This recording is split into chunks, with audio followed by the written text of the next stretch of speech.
नमस्कार. आमच्या चॅनलमध्ये तुमचं सगळ्यांचं खूप सारं स्वागत आहे. पैसा. आता पैसा ही आपल्या जीवनातली अविभाज्य बाब आहे. सगळ्या गोष्टींची सोंग आणता येतात, पण पैशाचं सोंग आणता येत नाही, अशी म्हण पहिल्यापासून प्रसिद्धीत आहे. पैसा मिळवण्यासाठी, पैसा कमवण्यासाठी माणूस पडेल ते काम करत असतो. आत्ताच्या घडीला सुद्धा पैसा हेच सर्वस्व झाल्यासारखं आहे. ज्याला पाहावं तो पैशाच्या मागे धावताना दिसतो, कारण प्रत्येक गोष्टीसाठी आपल्याला पैसा लागतो. दररोजच्या गरजांपासून ते आपल्याला छान शौकीनपणा करण्यापर्यंत पैसा असल्याशिवाय कोणतीही गोष्ट होत नाही. आता वास्तुशास्त्रामध्ये आपल्या राहत्या घरामध्ये, आपल्या कार्यालयामध्ये किंवा आपल्या कारखान्यामध्ये अशा जागांमध्ये कोणत्या वस्तू कोणत्या ठिकाणी ठेवाव्यात याबाबत सविस्तर विवेचन करण्यात आलेलं आहे.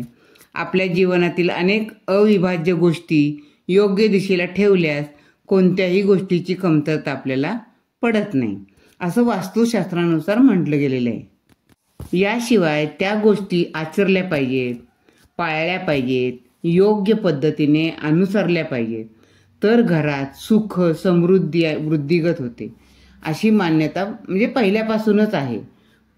जीवनातलं अविभाज्य बाब म्हणजे धन, पैसा. तो जर योग्य ठिकाणी योग्य दिशेला जर आपण ठेवला तो कोशवृद्धी होते, धनवृद्धी होते. मात्र त्याची दिशा जर चुकली तर नुकसान आणि समस्यांचा सामना आपल्याला करावा लागू शकतो. असं सांगितलं जातं की वास्तुशास्त्र व वास्तुविज्ञानाप्रमाणे धनाची योग्य दिशा कोणती, त्याचे नेमके काय फायदे मिळू शकतील, आता आपण ते जरा थोडं जाणून घेऊया. आता बहुतांश लोकांचं काय असतं, कुटुंबात तिजोरी असते, पण ती तिजोरी ठेवायची कुठे हे माहीत नसतं. घरामध्ये पैसे ठेवण्याची एक जागा निश्चित करण्यात आलेली असते. म्हणजे जसं तिजोरी, कपाट किंवा अन्य काही साधन असेल तर त्याच्यामध्ये पैसे, महत्त्वाची कागदपत्र, दागिने अशा वस्तू आपण जपून ठेवतो. वास्तुशास्त्रानुसार उत्तर दिशा ही कुबेराची दिशा मानली गेली आहे. त्यामुळे आपल्या धन, पैसा दिशा ठेवण्याची तिजोरी वा कपाट उत्तर दिशेला तोंड करून ठेवावं असं सांगितलं जातं. उत्तर दिशेला कपाट वा तिजोरी उघडली जावी. त्यामुळं धन, दागिने, कोशवृद्धीचे योग प्रबळतेने जुळून येतात.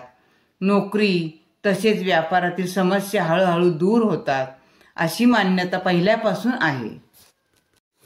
तुम्ही जर घर बांधत असाल तर घराचं सांडपाण्याचा निचरा कोणत्या दिशेला होतोय याची दक्षता तुम्हाला घ्यायला पाहिजे. घरातील सांडपाण्यात बाहेर पडण्याची दिशा ही उत्तर असावी, जसं वास्तुशास्त्रामध्ये असं सांगितलं गेलेलं आहे. पाण्याचा निचरा होण्यासाठी उत्तर दिशा शुभ मानली गेली आहे.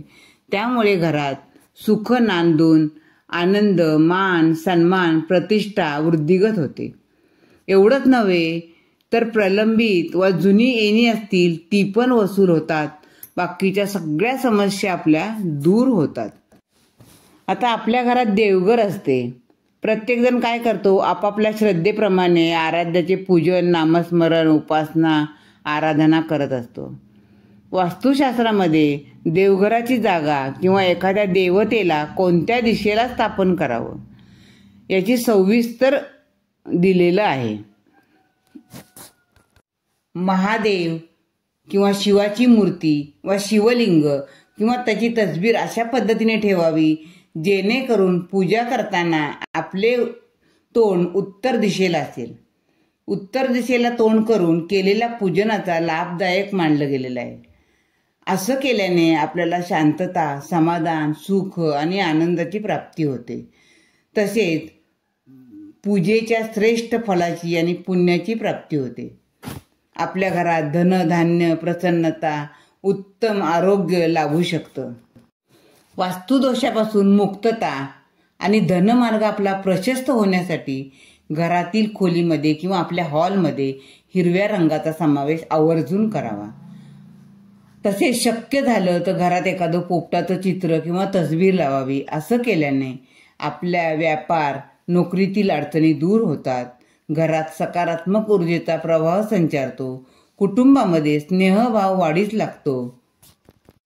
तसंच घरामध्ये एखादे मनी प्लॅन्ट असल्यास त्याची जागा ही उत्तर पूर्व असावी. ही दिशा मनी प्लॅन्टसाठी शुभ मानली गेली आहे. असे केल्याने आपल्याला धनाची कमतरता जाणवत नाही, आपल्या घरामध्ये समृद्धी येते, वैभव स्थिरावतं. वास्तुशास्त्रानुसार घराच्या उत्तर दिशेला कधीही घाण कचरा जमा होऊन देऊ नका.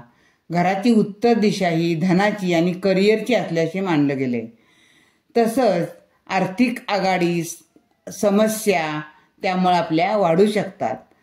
धनासंदर्भित समस्यांचा सामना करावा लागू शकतो. म्हणून उत्तर दिशेला कधीही कचरा तुम्ही ठेवू नका. वास्तुशास्त्रातील ज्या काही थोड्या गोष्टी नमूद केल्यात आत्तापर्यंत मी, त्यानुसार जर तुम्ही काही केलं तर तुम्हाला धन, धान्य, सुख, समृद्धी, आनंद, वैभव याची प्राप्ती होऊ शकते. माझी माहिती तुम्हाला कशी वाटली नक्की कमेंट करून सांगा. आवडली असेल तर माझ्या चॅनलला लाईक करा, शेअर करा आणि सबस्क्राईब करायला विसरू नका. धन्यवाद.